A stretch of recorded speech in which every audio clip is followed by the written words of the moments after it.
Dan itu pasti untuk mereka. Itulah kemenangan besar untuk mereka. Yang Allah ajarkan dalam doa dalam surah Al-Baqarah ayat 200-201. Rabbana atina fid dunya hasanah wa fil akhirati hasanah wa qina adzabannar. Hasanah ini adalah halawatul istiqamah, kenikmatan istiqamah di jalan Allah. Itulah hasanah dunia.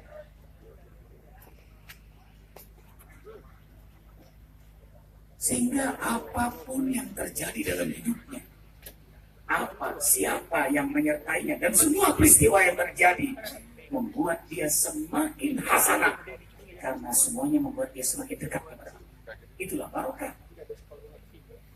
Dikasih rezeki, dia dermawan, rezekinya berkah. Dikasih jabatan, dia amanah, jabatannya berkah.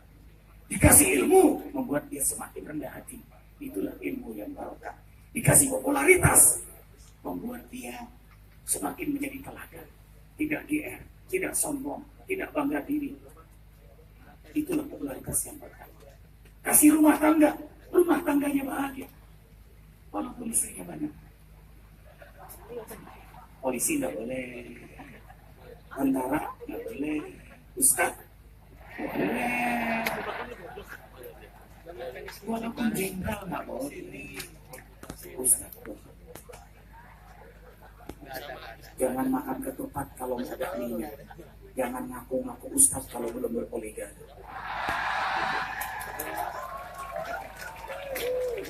Yang tepuk tangan di sana yang banyak.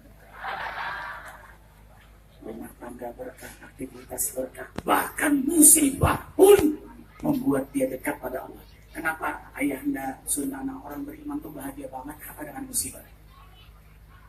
Ikhwan, setiap ibadah, tahajud, sholat berjamaah di masjid, duha, jaga wudhu, yang selalu hari besar abang setiap hari, itu sulamun ilallah, tangga mendekatkan diri kita kepada Allah. Allah punya sifat dominan, ar-Rahman, ar-Rahim. Maka tangga di antara tanda ibadah, amal soleh, sunnah seorang hamba diterima oleh Allah, gampang.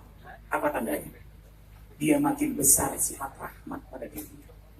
Kasih sayang, rendah hati, pemaaf,